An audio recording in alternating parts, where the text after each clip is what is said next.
여러분 축복합니다. 잘 도착했습니다. 예, 기도해 주신 덕분에 저희가 선교를 잘 다녀왔습니다.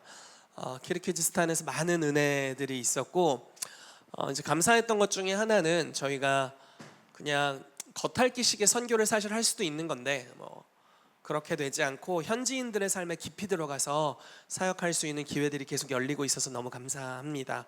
처음에 저희가 갔을 때, 제가 이제 저희 교회에서 4번째 가고, 제가 처음에 갔을 때는 사실 현지 목사님들이 저의 정체에 대해 의구심을 많이 가지셨던 것 같습니다. 그래서 저희가 사역을 하는데 팔짱을 끼고 약간 째려본다는 그런 제스처들이 있었는데, 저희가 이제 3번째 같은 디렉터, 이제 전체 총괄하시는 목사님과 함께 이런 시간들을 보내다 보니까 그분들이 굉장히 저희를 신뢰해 주시고 또 존중해 주셔서 저희가 그분들의 삶에 좀 더 깊이, 그리고 그분들의 삶에 밀접한 말씀들을 나눌 수 있어서 그게 너무 좋은 시간이었던 것 같아요. 심지어 저희 남자들은요, 키르기즈스탄 어른들만 받는 모자를 받았습니다. 물론 저에게 잘 어울리진 않지만 네, 그걸 보시고 사람들이 많이 웃더라고요. 제 모자 쓴 사진을 제가 나중에 교회 단톡방에 공유해 드리도록 하겠습니다.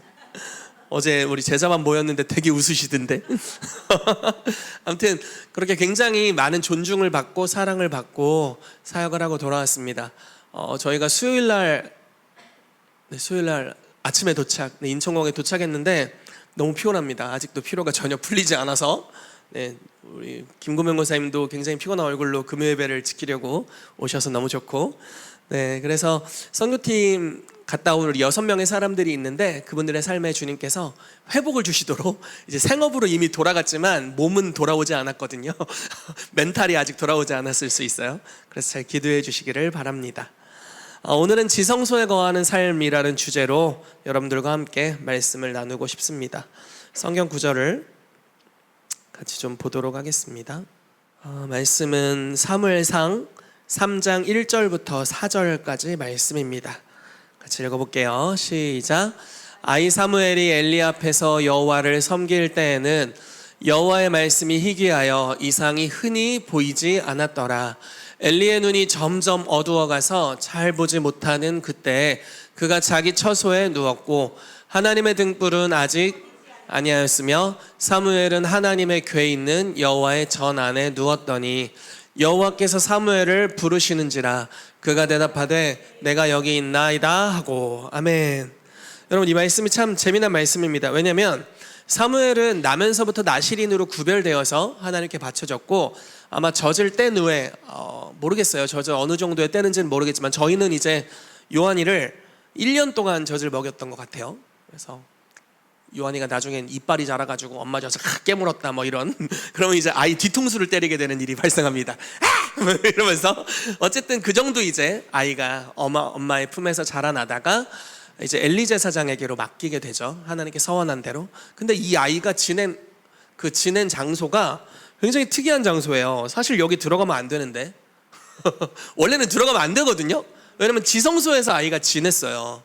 자, 하나님의 등불은 아직 꺼지지 아니하였으며 사무엘은 하나님의 궤에 있는 여호와의 전 안에 누워 있었다. 그러니까 지성소 안에 있었다는 거예요. 원래 1년에 1차 대제사장이 가야 되는데 굉장히 섭리적으로 아주 타락한 시대에 여호와께 제물을 드리는 것을 이렇게 빼앗아서, 제사장들이 빼앗아서 자기가 폭리를 취하는 일들이 이 시대에 있었고요. 엘리 제사장, 아버지였던 엘리 대제사장이자 사사는 거의 눈이 희미했고 이상이 희미하고, 그러니까 하나님과의 교제가 거의 끊어져 있는 그런 시대에 있었습니다.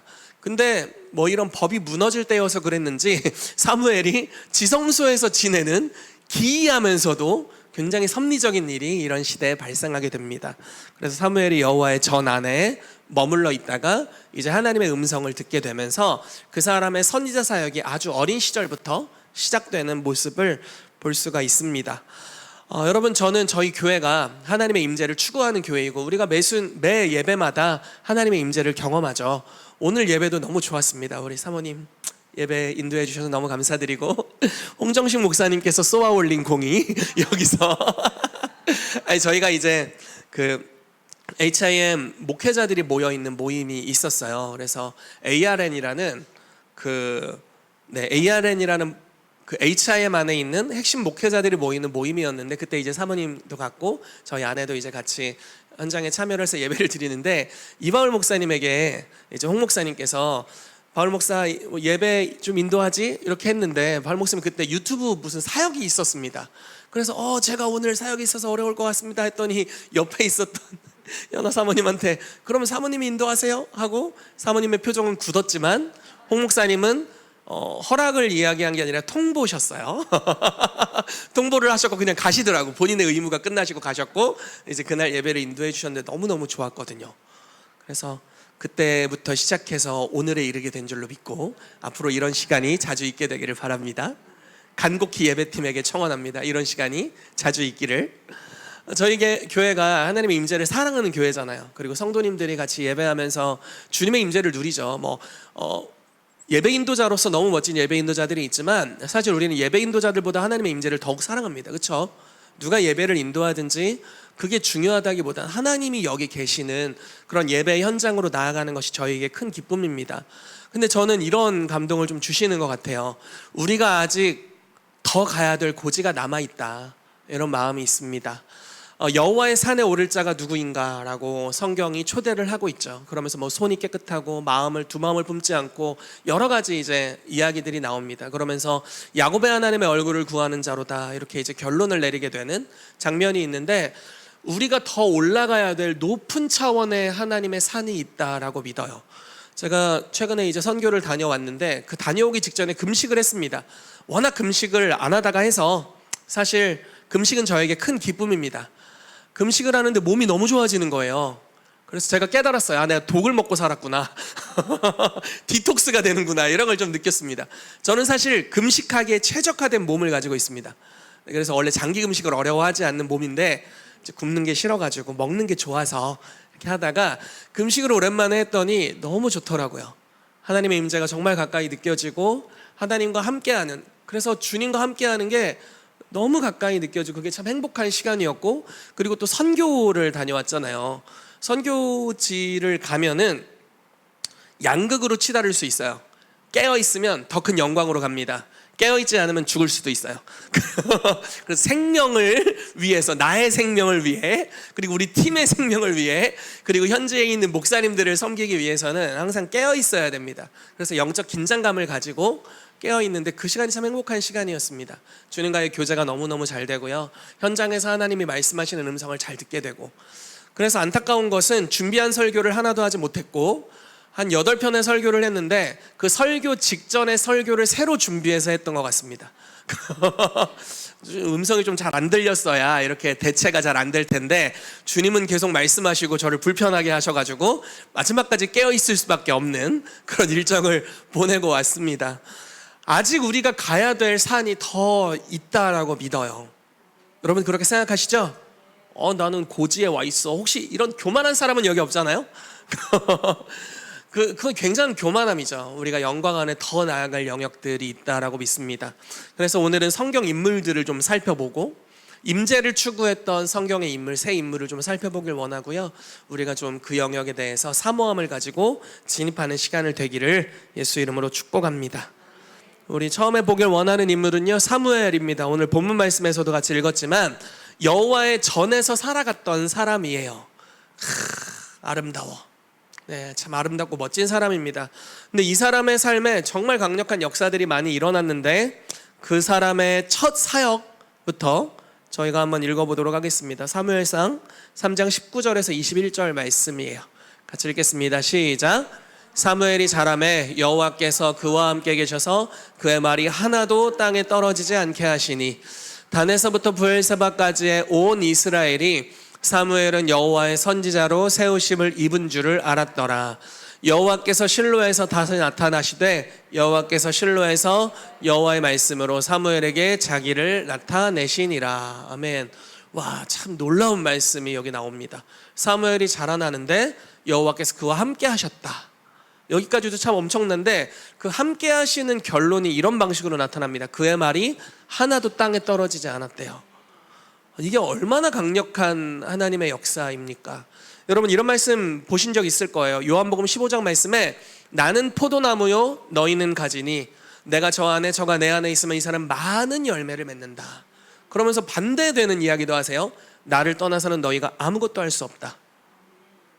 여러분, 이 은혜가 우리에게 풀어지게 되기를 바랍니다. 때로는 주님께서 우리에게 땅바닥을 기는 시즌을 허락해 주십니다. 좋은 시즌이에요. 무슨 말이냐면 주님을 떠나서는 아무것도 할 수 없구나. 땅바닥을 기어 아무것도 못한다, 이런 거를. 그거를 주님이 느부갓네살에게도 깨닫게 하십니다. 짐승이 되는 7년의 기간을 허락하시면서 너의 이 열방에서의 다스림과 승리는 너로 말미암은 게 아니다. 여호와께서 아주 연약한 자에게 은혜를 주셨을 뿐이다 라는 것을 경험하게 하는 7년의 아주 짐승같이 사는 시간을 주셨죠. 여러분, 이때가 저와 여러분들에게 오지 않기를 바라지만 만약에 왔다 할지라도 그것은 우리에게 유익함이 됩니다. 지혜를 가진 자들에게는 이런 시즌이 유익함을 가져다 줍니다. 그래서 주님은 의도적으로 바울의 삶에도 연약함을 허락하시고요, 그리고 사실 바울의 삶만이 아니라 우리의 삶에도 연약함을 경험하는 여러 시즌들을 우리가 맛보게 되죠. 이렇게 때로는 반문하기도 합니다. 하나님, 왜 저를 보호하지 않으십니까?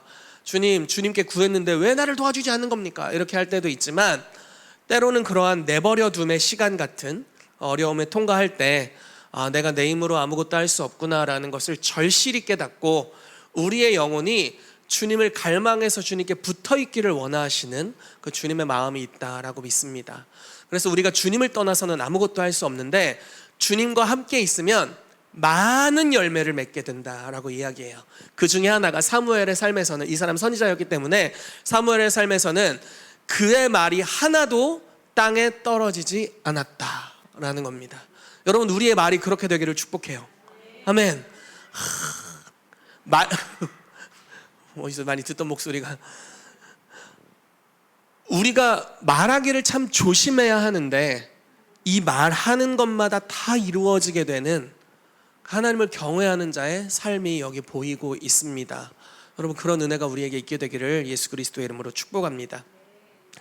제가 이번에 키리키즈에 다녀오면서 산정호수라고 해요. 의시쿨? 발음이 다 다르더라고. 의시쿨이라는 전 세계에서 두 번째로 큰 산정호수예요. 저희가 항상 거기로 수련의 장소를 잡아서 가거든요. 크기가 어느 정도 크기냐면 경상북도 크기예요. 호수가 거의 경상북도만한 크기라고 합니다. 그러니까 거의 바다거든요. 여기서 보면 끝이 안 보이는 그런 큰 호수예요. 근데 거기가 그래도 좀, 제가 해발 몇 미터 이런 거 잘 빠삭하지 않지만 선교사님한테 들은 이야기로는 지리산보다는 높다. 1760m요? 대박 높네. 1760m랍니다. 한라산이 1900m 정도 하잖아요. 그러니까 그거보다 조금 낮은, 지리산보다 높은, 그러니까 거기서 사역을 하는데 잘 쉬었는데도 엄청 졸리고 피곤하고 이렇더라고요. 컨디션이 이모저모 좀 그랬습니다. 그래서 이제 거기서 수련회를 2박 3일을 하고 저희가 이제 수도에 잠깐 왔다가 저희 하루 이제 관광을 시켜주신다고 칭구루착 맞나요? 칭구루착 아닌데가? 스키장 있는 칭구루착 아니에요? 그거 비슷한 거예요. 아무튼 그런 거였습니다. 칭구루착 아니에요?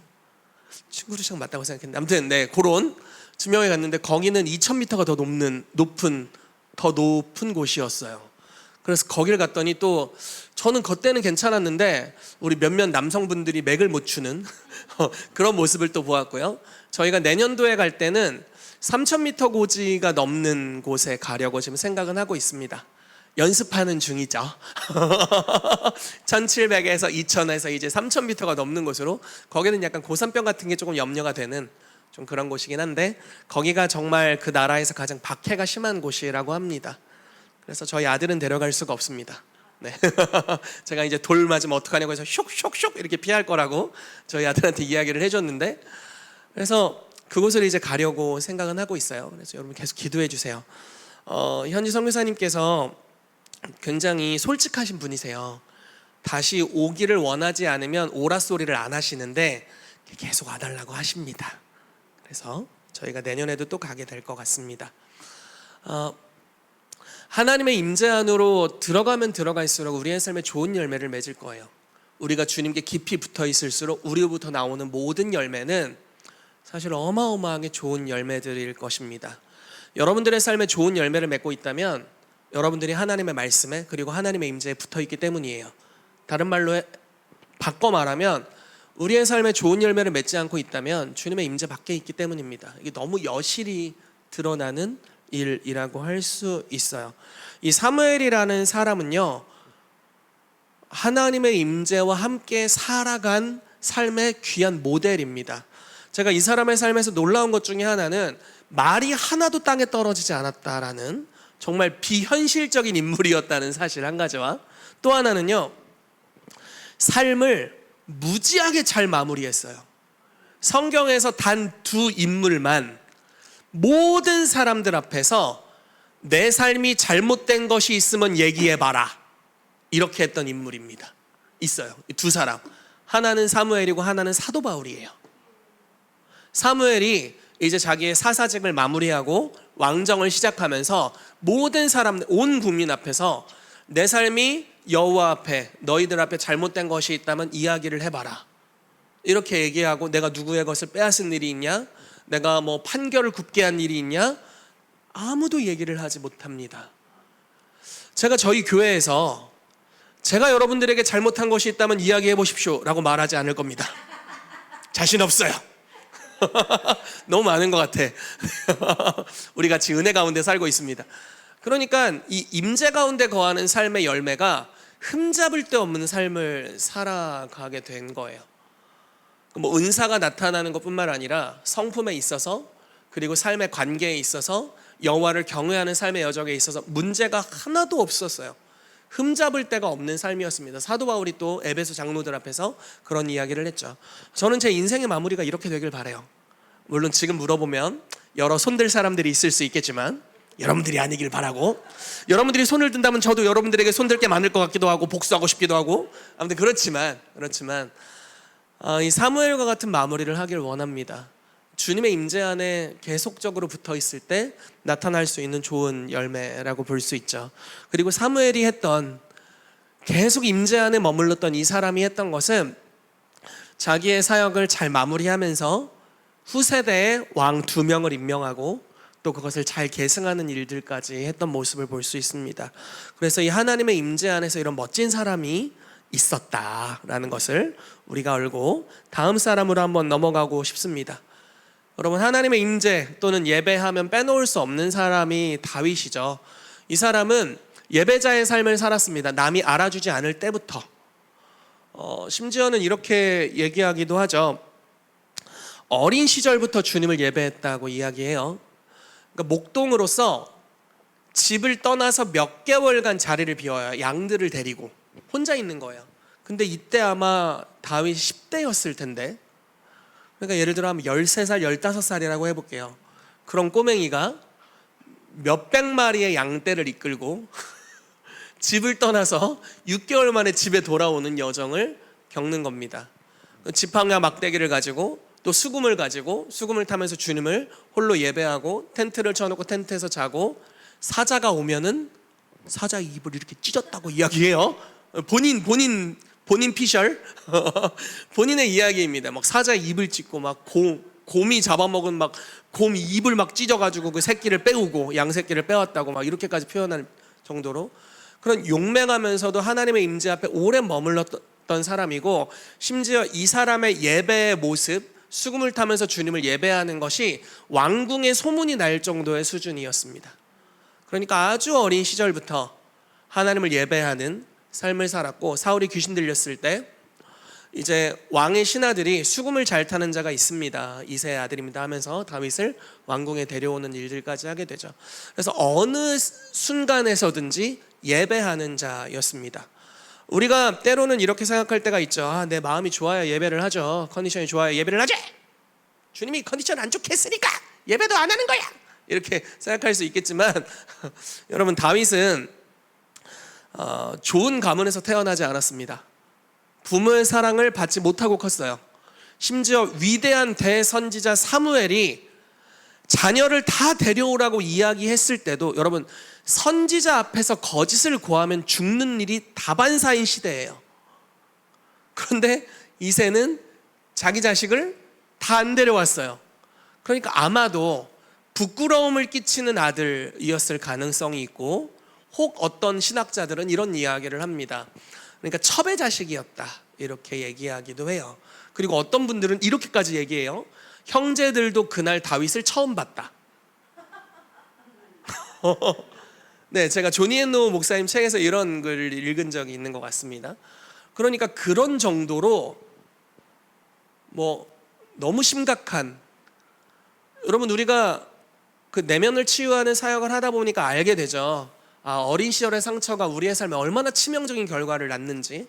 근데 다윗은 그 치명적인 결과가 나올 법한 사람이잖아요. 그런데 그 사람은 예배자로 자라납니다. 어느 때나 주님을 예배해요. 아버지가 거의 버린 거 아닙니까? 10대 애를 목동으로 보내가지고 막 사자랑 늑대랑 곰 나타나는 곳에 그걸 보내놓으니까 그게 뭘 아니잖아요. 굉장히 말도 안 되는, 거의 자식을 사지로 내모는 건데, 그런 환경에서 하나님을 예배하고 하나님의 임재 안에 머물고 하나님을 사랑하는 자로 자라났고, 이제 숱한 환란이 그의 삶에 계속 있었음에도 불구하고 어느 때든지 주님을 예배하는 자로 다윗이 서 있는 모습을 우리가 볼 수가 있습니다. 여러분, 다윗의 예배의 태도를 보면 승리했을 때 예배해요. 사울의 모든 환란으로부터 여호와께서 자기를 구원하셨을 때 주님을 예배합니다.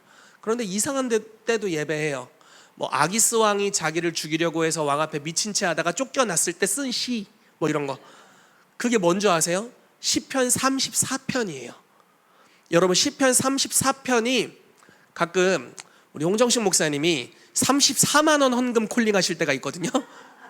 그리고 좀 더 그거를 좀 더 디테일하게 예언적으로 적용하는 사람은 얼마 헌금하는 줄 아세요? 34만 8천 원. 왠지 아십니까? 시편 34편 8절, 여호와의 선하심을 맛보아할지어다 그에게 피하는 자는 복이 있도다, 그 말씀이에요. 그게 여기 잘 써놨네. 그게 이겁니다. 다윗이 아비멜렉 앞에서 미친 채 하다가 쫓겨나서 지은 시. 이게 시 쓸 때입니까? 이게 영감이 떠오를 시간이에요 이게? 아니죠. 사울왕이, 근데 사울왕이 그냥 사울왕이 아니고 우리 장인어른이잖아. 장인어른이 창 들고 맨날 죽이려고 군대 데리고 쫓아와서 죽이려고 하다가 그나마 피해서 도망간 곳이 블레셋에 아비멜렉. 여기는 아비멜렉, 또 다른 곳에는 아까 제가 아기스라고 표현되기도 하고, 이제 왕의 이름이 이렇게 혼용되고 있는데, 아무튼 피해서 거기로 망명을 했는데 막 옆에 장군들이 이 다윗은 그 나라의 왕 다윗이 아니니까 당신이 졸고 있을 때 당신의 목을 따서 바칠 인간입니다, 이렇게 이제 얘기를 하니까 갑자기 그 앞에서 미친 채를 하다가 쫓겨나게 된 그런 상황입니다. 그때 지은 시가 이런 내용이에요. 같이 읽어볼까요? 저 아랫부분부터 시작. 내가 여호와를 항상 송축하며 내 입술로 항상 주를 찬양하리이다. 내 영혼이 여호와를 자랑하리니 권고한 자들이 이를 듣고 기뻐하리로다. 나와 함께 여호와를 광대하시다 하며 함께 그의 이름을 높이세. 다윗이 지금 미친 채 하다가 쫓겨나서 지었는데 어느 부분에서 여호와를 자랑하고 싶으세요, 여러분? 어느 부분이지? 자기는 지금 미친 채 하다가 먼지를 뒤집어 쓰고 손톱은 다 뒤집어졌겠고 수염 막 뽑고 그래서 얼굴에 상처가 많을 텐데 여호와를 광대하시다. 우리 나만이 아니라 너도 우리 함께 그의 이름을 높이자, 이렇게 이야기하죠. 8절에 같이 읽겠습니다. 시작. 너희는 여호와의 선하심을 맛보아할지어다. 그에게 피하는 자는 복이 있도다. 이렇게 하면 피맛이 날 것 같은데 지금 그쵸? 이게 지금 이 맛이 안 날 때인데, 굉장히 비참한 순간인데, 이 어렵고 비참한 순간에서도 하나님의 임재를 추구하고 그분의 임재 안에 있는 다윗만 맛볼 수 있는 어떤 선하심의 맛이 있다고요. 이거는 다른 사람은 모르는 거예요. 그 극한 환난과 어려움 중에서 마음을 주님을 계속 의뢰하고 사모하고 사랑하고 별의별 마음이 다 들겠지. 부모도 버리더니 장인어른도 날 버리고 이방의 왕도 날 버리네, 세상이 날 버린다, 이렇게 할 수 있잖아요. 나는 아무 데서도 소속되지 못했어 이렇게 할 수 있잖아요. 여러분 막 거절감 같은 거 느끼지 않겠어요? 나중엔 자식 새끼도 지를 버리고 다 버려! 거기서 선하심을 맛보기가 좀 어려운데 막 시편에 그런 고백을 합니다. 다윗이 내 부모는 나를 버렸으나 뭐 이런 고백이요. 막 다 나를 버렸어. 막 거절감에 사로잡혔어. 근데 다윗이 거절감에 사로잡혔다는 구절은 없어요. 네. 그런 하나님으로부터 오지 않은 단어와 개념들 그리고 감정이 자기의 마음을 빼앗지 못하게 했습니다. 시편 119편 말씀에 이런 말씀이 있어요. 내가 여호와께 범죄치 아니하려 하여 주의 말씀을 내 마음에 두었나이다. 얼마나 마음에서 일어나는 것들이 많았겠어요. 그 전쟁이 얼마나 마음에서 치열했겠습니까?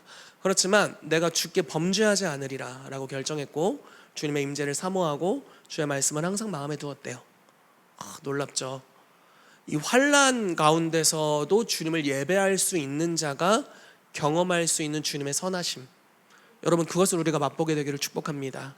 때로는 우리가 주님의 임재의 높은 고지로 나아가자 이렇게 이야기하면 이렇게 생각할 수 있잖아요. 막 대저택에 있고 우리 집에서는 베델 뮤직이 흘러나오고 막 집안은 아주 깨끗하게 정돈되어 있고 나는 일을 안 해도 먹고 살 수 있으며 아침 햇살을 받으면서 가부좌를 틀고 임재 안에서 주여 오시옵소서 약간 그런 평안한 분위기. 그런 게 아니에요. 그런 게 아닌 거예요. 왕 앞에서 미친 채 하다가 쫓겨나서 퉁퉁퉁퉁 이렇게 버려졌을 때 여호와의 선하심을 맛보아 알지어다. 와, 극한 환난 중에 하나님의 임재와 영광을 누리는 삶을 주님이 말씀하시는 겁니다. 제가 여태까지 한국에서 만나본 정말 놀라운 하나님의 사람 중에 한 분이 하이드 베이커 목사님이에요. 그분이 들어보면 다 이해할 수 있는 설교를 하세요. 서로 사랑하자, 이게 그분의 말의 끝입니다. 그냥 처음부터 끝까지 서로 사랑하세요 이러고 메시지가 끝나요. 근데 그분이 항상 강단에 오시면 설교를 안 하시고 예배를 갑자기 하세요. 근데 뭐 때로는 못 알아들을 찬양을 하시고 그냥 혼자 갑자기 뭐 예배를 인도하는 것도 아니에요. 그냥 그러니까 통역하는 분이 항상 당황해하는 걸 저는 봅니다. 왜냐면 그분이 가만히 있질 않고 막 엎드리고 무릎 꿇고 그러거든. 그러면 여기서 엎드렸는데 통역이 어떻게 같이 엎드려야지. 그럼 막 이렇게 엎드려서 뭐라고 하는지 보면서 막 통역하시고 굉장히 이제 어려운 제스처가 많이 나오는데 그렇게 예배할 때마다 말도 안 되는 주님의 영광의 임재가 풀어져요. 그리고 예수님이 여기 계십니다 라고 이렇게 선포하세요. 그럼 그렇게 말하는 순간 우리는 이제 앞이 안 보여. 다 눈물바다가 돼가지고 이렇게 다 울고 있고, 그래서 쟤는 뭐 하나 하고 쳐다보면 쟤도 울고 있고 여긴 뭐 하나 하면 다 울고 있어요. 그냥 임재 안에 다 이렇게 되어 있는 상황입니다. 그분의 삶에 왜 그렇게 큰 임재가 있을까요? 세상에서 가장 가난한 나라에서 사역하기 때문이에요. 그분의 삶에 항상 환난과 어려움과 박해와 사망의 역사가 아주 가까운 곳에서 진행되고 있어요. 그분이 이렇게 얘기를 하시더라고요. 자기는 하루에 3시간씩 항상 기도한대요. 주님의 임재 앞에 항상 머물러 있고, 그리고 이 얘기는 제가 다른 분, 하이디 베이커 목사님을 가장 가까이 섬기는 다른 분한테 들었습니다. 거의 삶의 절반 이상을 금식하며 살고 있대요. 근데 그렇게 사는 이유는 그렇게 하지 않으면 자기가 견딜 수 없대요. 왜냐면 부활의 역사가 계속 일어나는데 그보다 더 많은 사망의 역사가 주변에서 너무 많이 일어난대요. 홍수만 나도 사람이 죽는데요. 그리고 여기서는 상처 입은 자가 치유받는 기적의 역사가 일어나지만 여기서는 여전히 살인과 강간과 강도질과 폭행과 폭력과 여러 가지 범죄가 항상 있대요. 그래서 항상 하나님의 임재 앞에 머물지 않으면 자기 멘탈이 이걸 감당할 수 없기 때문에 주님의 임재 안으로 항상 들어간다는 이야기를 합니다. 그런 사람이 맛볼 수 있는 선하심입니다. 그러니까 이게 얼마나 놀라운 은혜인지 우리가 임재 안에 더 들어가기를 원합니다. 여러분, 우리의 삶에 어려움이 있죠. 아마 계속 있을 거예요. 천국 가는 그날까지 우리가 주님 앞에 완전히 도착해서 이제 네가 수고했다, 이리로 올라와서 나랑 영원히 함께 거하자라고 말씀하실 때까지는 우리의 삶에 환난이 계속 있을 겁니다. 여러모로 어려움들이 있을 거예요.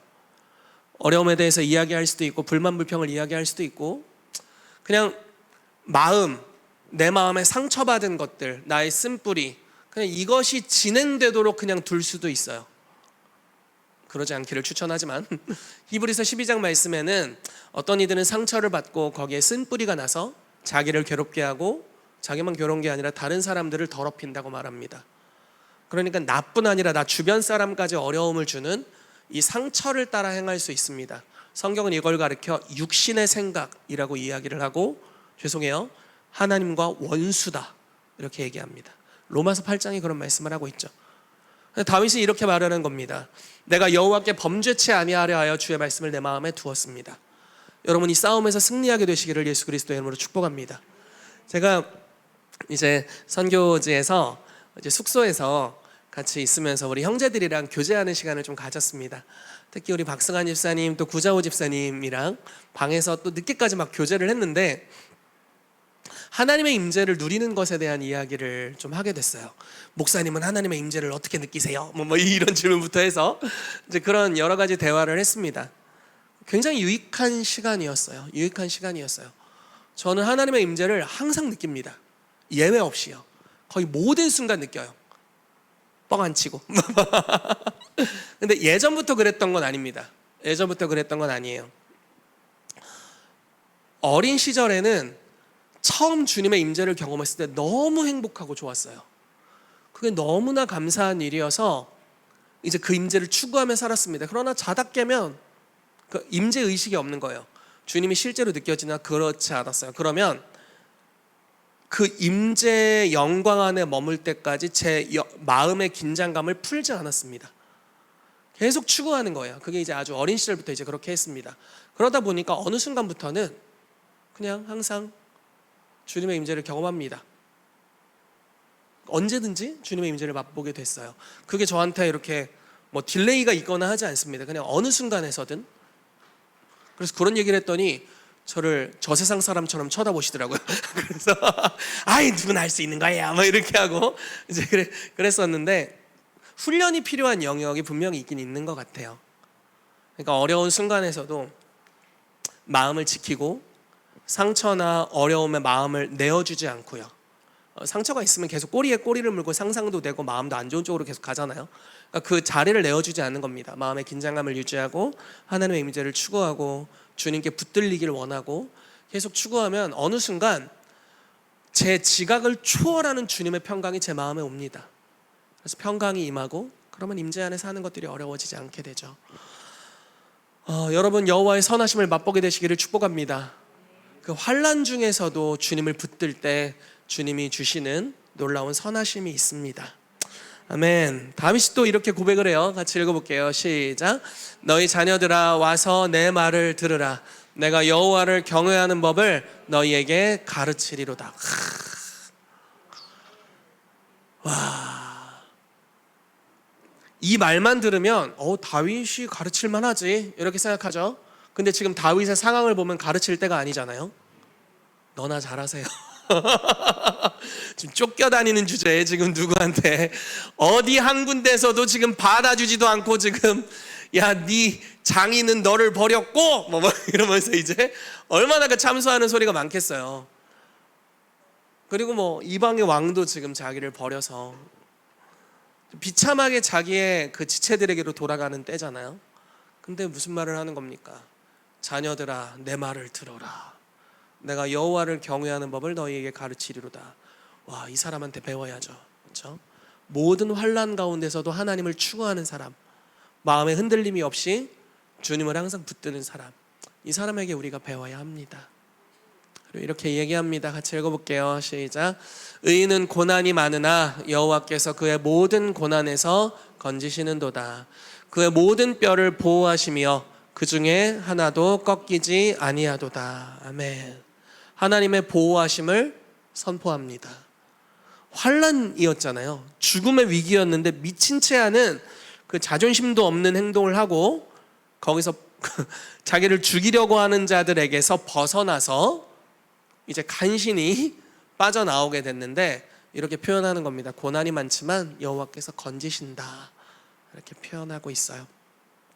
근데 이런 환난 중에서 주님을 찬양하는 여정 중에 갑자기 예언의 영이 풀어집니다. 이 말씀이 예수님에 대한 말씀이죠. 그의 모든 뼈를 보호하시며 그 중에 하나도 꺾이지 아니하도다.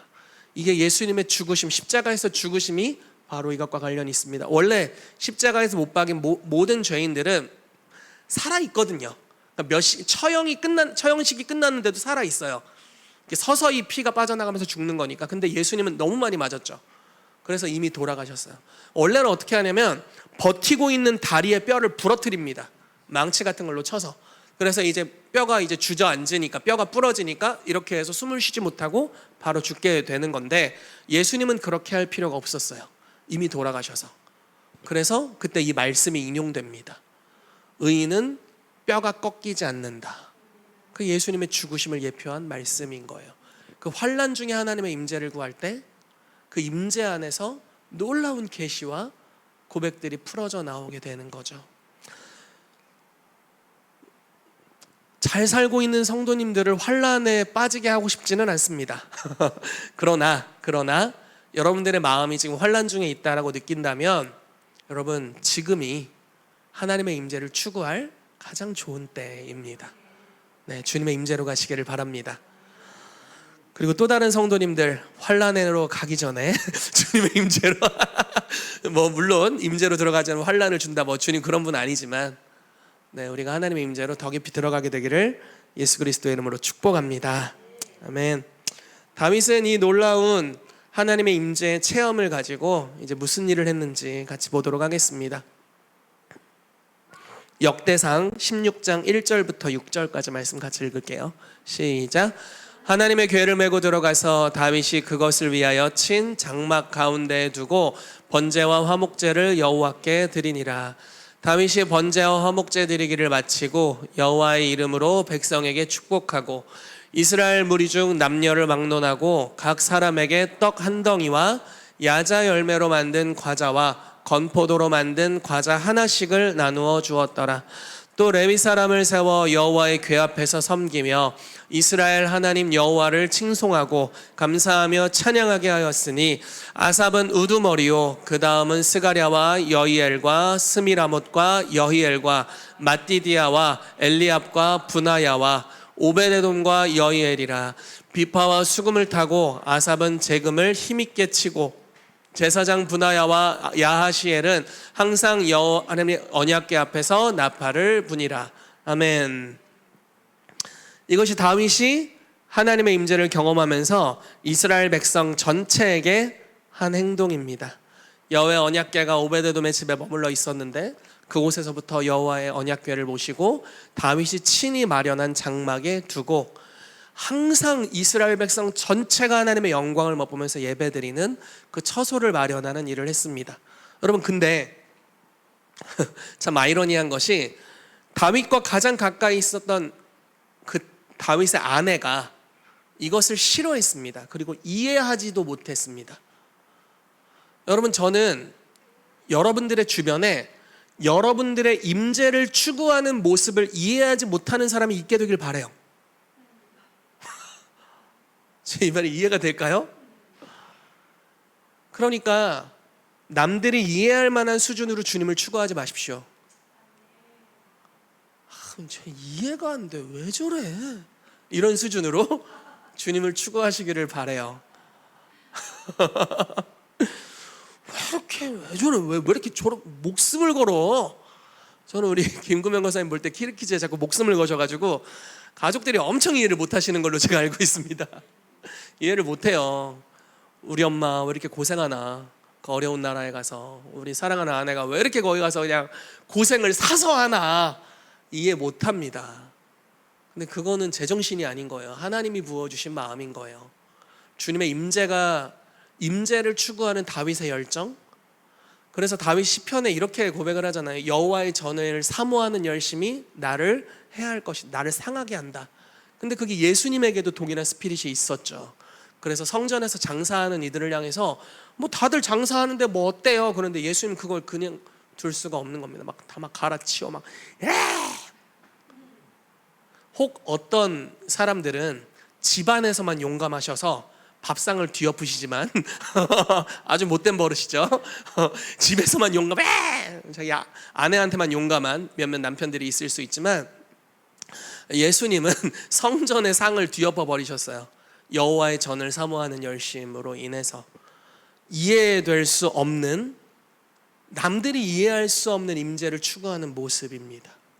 이것이 다윗의 삶에 가장 가까운 자들에게 그렇게 보이기까지 했다라는 겁니다. 여러분, 그 열심이 있게 되기를 축복합니다. 6걸음에 한 번씩 제사를 했어요. 세상에 이게 무슨 낭비입니까? 이번에 저희가 키르기즈스탄에 갔는데 선교 비용을 제가 이제 정산이 어떻게 됐나를 보고를 현지 선교사님께 받았는데, 저희 교회에서 우리 선교를 나간 팀과 교회 후원을 다 모아서 1,000만 원을 넘게 가져갔어요. 대박이죠.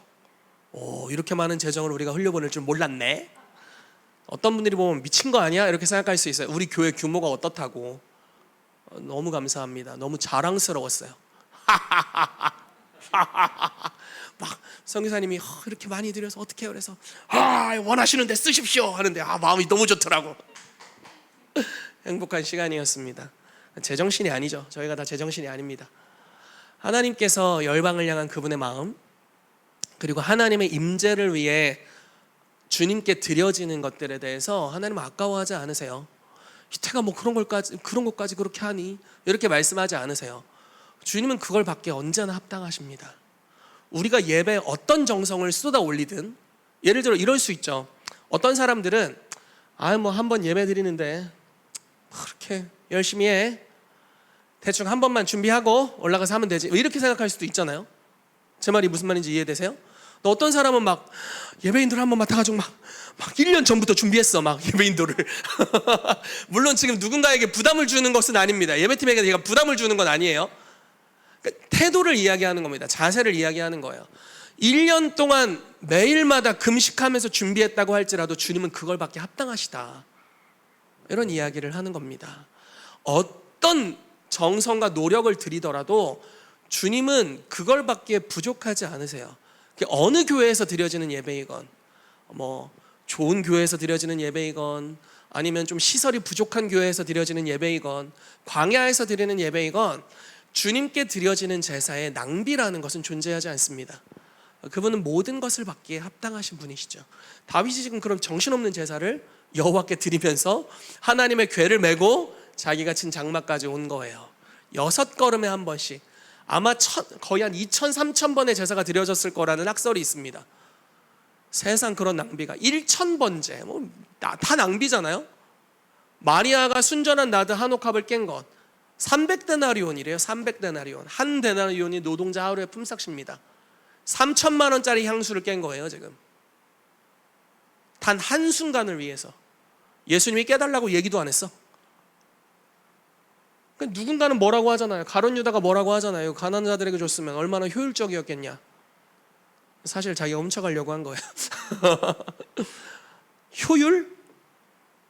그런 게 어디 있습니까? 예배, 하나님을 위한 최고의 경배, 주님은 그걸 받기 합당하시고, 그 경배를 받으시는 하나님께서는 영광 가운데 풍성한 대로, 그냥 영광이 아니라 그리스도 예수 안에 있는 영광 가운데 풍성한 대로 우리의 모든 쓸 것을 채우시는 분입니다. 여러분, 저는 저희 교회가 그렇게 되기를 축복해요. 하나님을 예배하는 데 있어서 우리가 드리는 정성, 이것이 율법에 관한 것이 아니에요. 강제가 아닙니다. 여기는 사랑하는 자만이 들어갈 수 있는 영역이에요. 안 하면 누가 때립니까? 그렇게 준비 안 하면 누가 뭐라고 해요? 그런 영역이 아닙니다. 자원하고 주님을 극단적으로 사랑하는 자만이 들어갈 수 있는 영역이에요. 그 지성소로 저와 여러분들이 들어가시기를 예수 그리스도의 이름으로 축복합니다. 아멘, 아멘. 자, 우리 한 영혼을 더 봅시다. 자, 마리아입니다. 이 마리아를 이야기할 때 항상 이야기하는 말씀이 있습니다. 말씀을 같이 봅시다. 누가복음 10장 38절에서 42절 말씀인데요. 같이 읽겠습니다. 시작. 그들이 길 갈 때 예수께서 한 마을에 들어가심에 마르다라 이름하는 한 여자가 자기 집으로 영접하더라. 그에게 마리아라는 동생이 있어 주의 발치에 앉아 그의 말씀을 듣더니 마르다는 준비하는 일이 많아 마음이 분주한지라. 예수께 나아가 이르되 주여, 내 동생이 나 혼자 일하게 두는 것을 생각하지 아니하시나이까. 그를 명하사 나를 도와주라 하소서. 주께서 대답하여 이르시되 마르다야 마르다야, 네가 많은 일로 염려하고 근심하나 몇 가지만 하든지 혹은 한 가지만이라도 족하니라. 마리아는 이 좋은 편을 택하였으니 빼앗기지 아니하리라 하시니라. 아멘. 어떤 사람은 항상 이걸 보고 교회에서 열심히 일하는 사람은 다 마르다. 전혀 그런 내용이 아닙니다. 그런 내용으로 내가 해석할 수 없고요. 뺀돌거리면서 교회에서 하라는 일 아무것도 안 하고 그냥 임재만 추구하는 사람 마리아. 쥐어받고 싶죠. 야, 인마 지금 임재에 빠져있을 때요, 가서 일해! 이렇게 하고 싶어요. 다들 식당 의자 치우고 있는데 너도 가서 치워! 이렇게 한마디 해주고 싶습니다. 마리아는 예수님의 면전에서 주님을 대면하고 말씀을 듣는 법을 택했어요. 듣는 것을 택했습니다. 그리고 계속 임재 안에 머뭅니다. 좋은 편을 택하였어요. 그리고 거기에 계속 머물러 있어요. 이것은 다른 사람을 섬기지 않았다는 이야기도 아니고 이 사람이 그런 문제가 있다는 이야기가 아닙니다. 그냥 좋은 편을 택하였습니다. 하나님의 임재 안에 머물기로 선택했어요. 때로는 저도 이제 교회 일을 많이 하지만 임재를 빼앗기면서 노동을 하는 경우가 발생합니다. 옳지 않아요. 옳지 않습니다. 마음을 지켜야 돼요. 우리가 하는 행동이 항상 임재 안에서 하는 섬김과 행동이 되어야 합니다. 그렇지 않다면 우리에게 열매가 없기 때문에 나를 죽이는 일이 됩니다. 내가 하는 봉사가 하나님의 임재 밖에서 하는 봉사라면 그게 나를 죽입니다. 우리가 그렇게 할 수는 없습니다. 그렇죠?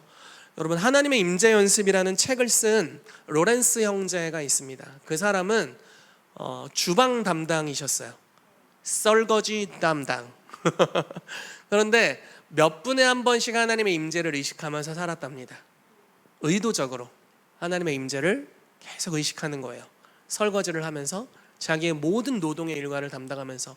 그래서 그 사람이 하는 일이 그냥 설거지였음에도 불구하고 항상 하나님의 임재 가운데 머물렀고, 나중에 그 사람이 글을 써서 편지를 써주는데 편지를 받는 사람들의 삶에 주님의 임재가 풀어지면서 삶이 변화되는 역사가 풀어지게 되는 거죠. 상관없어요. 노동 무슨 일을 하냐가 중요한 게 아니라 그 사람은 좋은 편을 택했습니다. 제가 예전에 임재 연습을 할 때 제 환경이 어떤 환경이었냐면, 제가 보건소에서 일을 했습니다. 여기는 가장동이잖아요. 여기 다리만 건너면 태평동입니다. 거기 저의 나와바리였어요. 저는 중구보건소에서 일했거든요. 제가 하는 일은 뭐였냐면, 제가 예방의학계에 있었는데 이제 거기는 예방하는 일을 합니다. 쉽게 말해 모기 잡는 일을 하는 겁니다. 그래서 각 동사무소, 그 당시 동사무소였는데 동사무소에서 모기차들 그 모기 기계가 고장나면 열심히 고쳐줬고요. 그리고 근데 되게 시끄럽거든요, 그 모기 기계. 그리고 그 모기 기계를 산성초등학교 가서 제가 열심히 뿌렸던 기억이 있고, 몇 가지 초등학교가 기억이 납니다. 아무튼 막 시끄러운 곳에 있었어요. 그리고 보통 일주일에 한 3일 정도의 일정은 기사님이 저희를 그 모기 잡는 굉장히 독한 약이 있어요. 그거 잘못 맞으면 사람도 죽을 수도 있어. 그 진짜 센 약이에요. 사실 그 연막 피우는 거 있잖아요. 그거는 모기를 죽이지는 않고 모기의 치매 기능만 마비시키는 정도였어요. 저희 있을 때는 좀 더 좋아졌을 수 있는데, 한 20년 넘었으니까. 근데 저희가 이거 뿌리는 거는 사람도 그거 먹으면 죽어. 진짜 위험해. 모기는 진짜 그 근방 다 즉사예요. 즉사. 그거를 딱 들고 구루마를 끌고 아침에 내려주면 저녁에 퇴근하기 전에 우리를 태우러 와요. 하루에 몇 시간을 걷는 거야 도대체? 그러면 여름 떼양 뺏어서 그거 굴리고 댕기는 거야. 굴리고 다니면서 죽어라 죽어라 죽어라 이러면서 하루 종일 아저씨들 몇 분이랑 같이 모기 잡으러 다니는 겁니다. 임재 연습. 그리고 아저씨들이 그 식사하시고 너무 덥잖아요. 그러면 그 다 아지트를 마련해 두셨어요. 오래 하신 분들은 아지트를 다 마련했어요. 어디 그늘 밑에 시원한 데를 어떻게 그렇게 기가 막히게 이 중부 지역에 알아내셔가지고 이제 거기 아지트에 있으면 이제 아지트에서 아저씨들은 이제 화투 치고 나는 성경 보고 성경책을 항상 갖고 다녀 거기서 막 성경 보고 이랬던 기억이 있습니다. 항상 임재를 연습하는 거예요. 모기를 잡든 약을 치든 뭐 연기를 뿌리든 뭐 상관없어. 항상 임재를 연습하는 겁니다. 하나님의 임재 안에 머무는 거예요. 이 좋은 편을 택하는 거예요. 모기 잡으니까 못하고 그런 게 아니라 이건 마음에 관한 것이잖아요. 우리가 주님의 임재로 가는 것은 나의 마음이 어디에 집중하고 있는 것에 관한 것이니까 임재를 추구하는 거죠. 그걸 하다 보면 나중에 이런 게 됩니다. 임재 안에 머물면서 나의 일을 할 수 있게 돼요. 임재 안에 머물면서 대화할 수 있고, 이걸 이제 이성대 목사님은 이걸 이제 L-쉐입이라고 하시더라고요. 이렇게 연결되어 있는 거예요. L자로 주님과 연결되고, 예전에 비냐드 운동의 리더십들이 항상 이거를 추구했대요. 그래서 그 사람들은 말이 느렸답니다. 충청도 마냥. 왜냐면 임재 안에서 말하려고, 주님이 시키시는 말을 하려고 해서 말이 되게 느렸대요. 천천히 말하고 신중하게 말하고 내가 임재 안에 머물면서 한마디 한마디를 건네려고 하셔서 굉장히 좋은 습관이라고 생각합니다. 물론 저는 충청도인 치고는 말이 좀 빠른 편이지만 마리아가 좋은 편을 택하였습니다. 여러분, 여러분들의 마음도 이 좋은 편을 택하시길 바라요. 아멘. 자, 우리 한 말씀을 더 보도록 하겠습니다. 마리아의 삶에 있었던 일입니다. 요한복음 12장 1절부터 8절까지 말씀입니다. 같이 읽어볼게요. 시작. 6월절 엿새 전에 예수께서 베다니에 이르시니 이곳은 예수께서 죽은 자 가운데서 살리신 나사로가 있는 곳이라. 거기서 예수를 위하여 잔치할세 마르다는 일을 하고 나사로는 예수와 함께 앉은 자 중에 있더라. 마리아는 지극히 비싼 향유 곧 순전한 나드 한 근을 가져다가 예수의 발에 붓고 자기 머리털로 그의 발을 닦으니 향유 냄새가 집에 가득하더라. 제자 중 하나로서 예수를 잡아줄 가룟 유다가 말하되 이 향유를 어찌하여 300데나리온에 팔아 가난한 자들에게 주지 아니하였느냐 하니 이렇게 말하면 가난한 자들을 생각함이 아니요 그는 도둑이라 돈꾀를 맞고 거기 넣는 것을 훔쳐가미러라. 예수께서 이르시되 그를 가만두어 나의 장례할 날을 위하여 그것을 간직하게 하라. 가난한 자들은 항상 너희와 함께 있거니와 나는 항상 있지 아니하리라 하시니라. 아멘.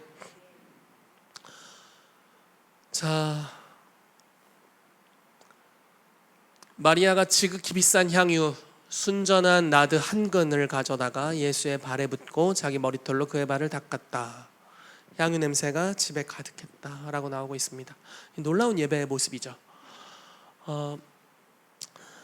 항상 좋은 편을 택하였고 빼앗기지 않는다고 말씀했잖아요. 그러니까 마리아의 중심이 항상 예수 그리스도를 사랑했고 그리고 그분의 임재 안에 머무는 삶을 살았던 것 같아요. 아마 모든 집회 현장의 앞자리에 이 여인이 있지 않았을까 이런 생각을 합니다. 근데 이 사람이 나중에 가지게 되는 이 통찰과 주님과 완전히 동일시되어 있는 그 마음의 방향이 얼마나 놀라운지, 그 당시에 모든 제자들은 예수님이 자기가 십자가에 못 박혀 죽을 것을 이야기하면 그거를 받아들이고 싶어 하지 않았습니다.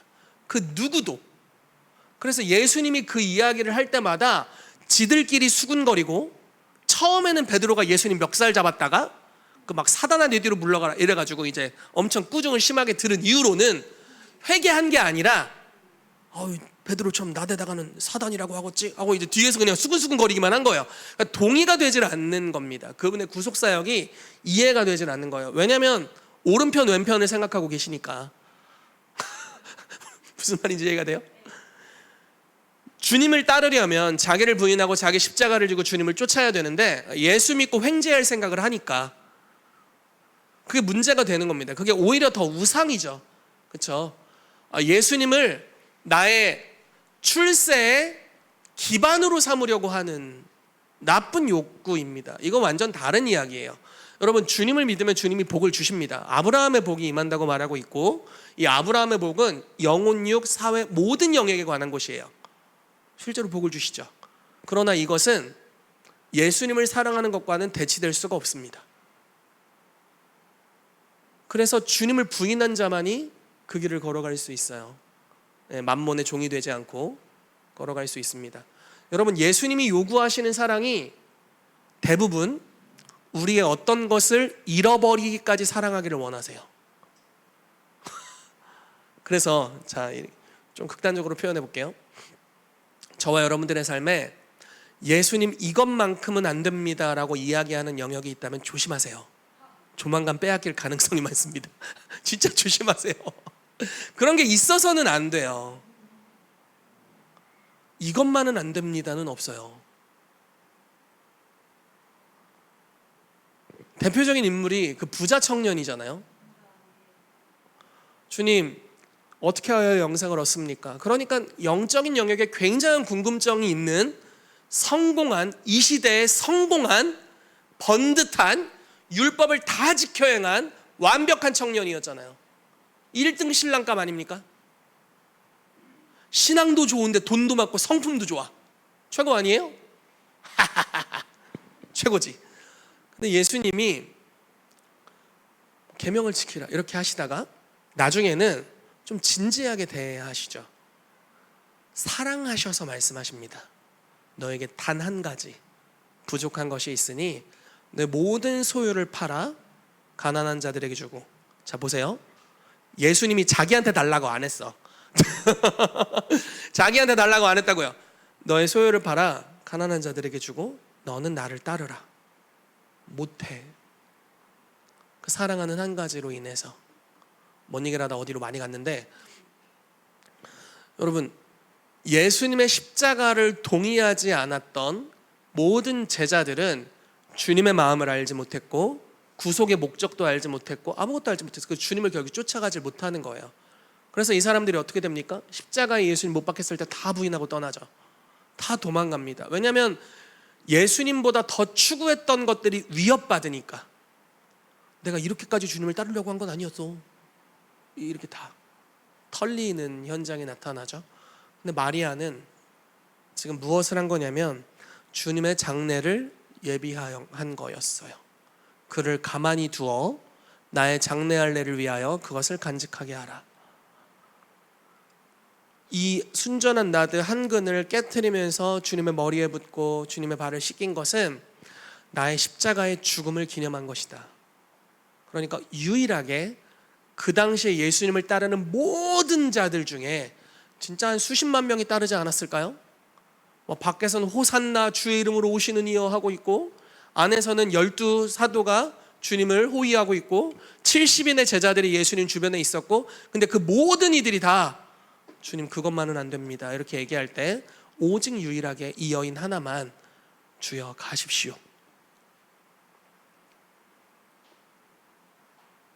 십자가로 가십시오 라고 이야기했습니다.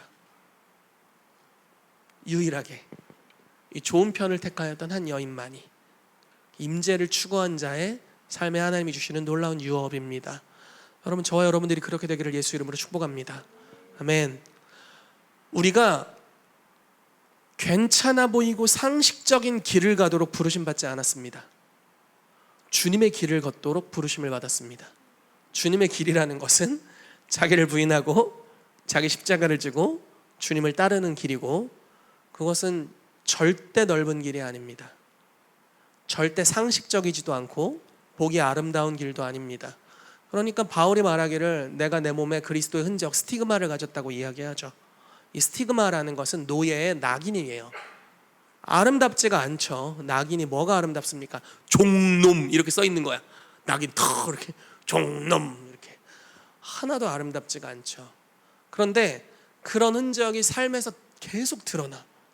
왜 그렇게까지 예수를 믿어?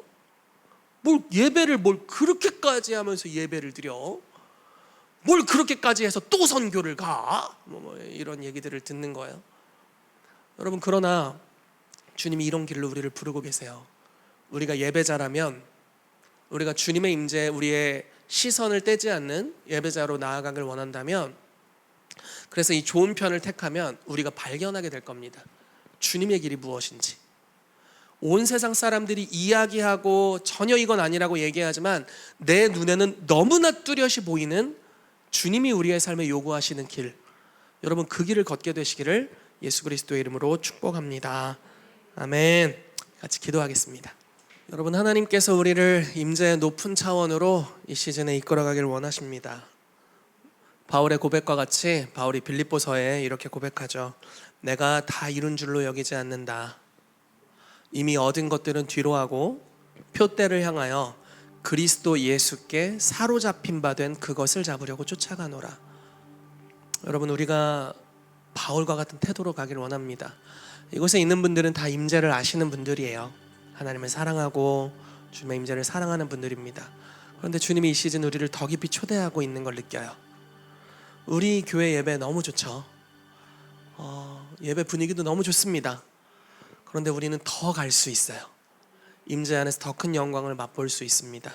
주님께서 우리를 그 길로 이 시즌에 이끌어가길 원하세요. 사무엘이 그렇게 했던 것 같이, 다윗이 그랬던 것 같이, 마리아가 그렇게 했던 것 같이 우리가 주님의 임재를 추구합시다.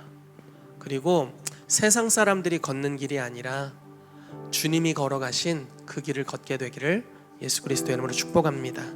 시간 같이 기도합시다. 주님, 더 깊은 임재 안으로 우리를 이끌어 주시옵소서. 사무엘이 그랬던 것 같이 평생 주님의 지성소에 머물게 해주시고, 다윗이 그랬던 것 같이 어느 순간에서든 주님을 예배하는 예배자가 되게 해주시고, 마리아와 같이 좋은 편을 택하여 빼앗기지 않는 자 되게 하여 주옵소서. 우리 같이 기도하겠습니다. 이 시간 우리 한 가지만 더 같이 기도하겠습니다. 시편 84편에 이런 말씀이 있습니다. 이 말씀은 고라 자손, 레위 지파 중에 고라 자손이 쓴 시입니다. 그들이 이렇게 고백을 합니다. 주께 힘을 얻고 그 마음에 시온의 대로가 있는 자는 복이 있나이다. 그들이 눈물 골짜기로 지날 때 그곳에 많은 샘이 있을 것이며 이른 비가 복을 채워주나이다. 그들은 힘을 얻고 더 얻어 나아가 시온에서 하나님 앞에 각기 나타나리이다 라고 말씀하고 있습니다. 여러분, 고라 자손은 사실 저주받은 자손입니다. 모세를 대적했고 땅이 입을 벌려서 그 자손의 일부를 집어삼켜버렸습니다. 그 저주가 대대로 얼마나 많은 수치를 가져왔을까요? 그러나 이들이 극단적으로 하나님의 임재를 추구하며 나아갔고 결국 시온에서 하나님의 얼굴을 보는 그런 영광의 역사가 풀어지게 됩니다. 주님께서 이렇게 말씀하고 있는 겁니다. 그 마음에 시온의 대로가 있는 자가 복이 있다. 그러니까 눈물 골짜기를 통과하며 주님을 추구하는 삶을 사는 거예요. 굉장히 큰 환난과 어려움 가운데서 주님을 찾는 겁니다. 그런데 이들이 눈물을 흘리는 곳들마다 오히려 거기서 많은 샘들이 터져 나오게 되는 것을 약속하고 있고, 이른 비가 내리게 되는 것을 말씀하고 있고요. 근데 이들이 힘을 얻고 계속 나아가는데, 사실 힘이 붙일 때가 많이 있겠죠. 근데 힘을 얻고 더 얻으며 나아가게 될 거래요. 힘을 주님이 주십니다. 주님의 임재를 추구할 때 사실 아직 주님의 임재가 느껴지지도 않고 내 삶에 많은 어려움이 있고 마음이 복잡할 수 있습니다. 그러나 주님을 추구하면 힘을 주시고 더 힘을 주셔서 이제 시온에서 하나님 앞에 각기 나타나게 된다라고 말씀하고 있습니다. 여러분, 오늘 그 은혜가 여러분들에게 임하게 되기를 축복합니다. 어떤 이들은 마음의 쓴뿌리와 어려움, 주변의 관계의 어려움들로 인해서 하나님의 임재로 나아가기가 너무 어려울 수 있어요. 그렇지만 시작해야 합니다. 그 어려운 상태에 절대 머물러서는 안 됩니다. 용서해야 될 것도 있겠고 여러 가지 어려움이 있을 수 있어요. 그럼에도 불구하고 지속적으로 주님을 구하셔야 됩니다. 주님의 임재 앞에 나타날 때까지. 그러면 여러분들이 눈물을 흘리면서 기도한 그곳이 샘이 터져 나오는 곳이 될 것이고, 주님이 여러분들의 그 걸음에 힘을 얻게 하시고 더 힘을 얻게 하셔서 여러분들 각각 하나님의 얼굴 앞에 나타나게 하실 것입니다. 그래서 그 임재 앞에 들어갈 때까지 여러분 쉬어서는 안 되고 지속적으로 주님의 임재를 추구하셔야 합니다. 하나님, 오늘 우리가 시온의 대로를 통과해서 주님의 얼굴을 뵙기를 원합니다. 사랑하는 이런 순례자들의 삶 위에, 하나님의 임재를 추구하는 사랑하는 주의 백성들 위에 오늘 새 힘을 주시옵소서. 그래서 하나님의 임재 앞에 나타나도록 주여 역사하여 주시옵소서. 우리 같이 기도하겠습니다. 우리 마지막으로 한 가지 같이 기도하기를 원합니다. 여러분, 하나님의 임재를 추구했던 사람들은 전혀 다른 길을 걸었습니다. 사무엘은 그의 입에서 나온 말이 하나도 땅에 떨어지지 않았고, 그의 삶의 마무리까지, 그의 삶에 나타난 모든 열매에 불의가 없었다고 고백하고 있습니다. 다윗은 하나님의 임재를 추구하는 자기의 삶을 내던지면서 어떠한 순간에서든지 주님을 추구했고 그가 가진 모든 자원을 동원해서 주님을 예배했습니다.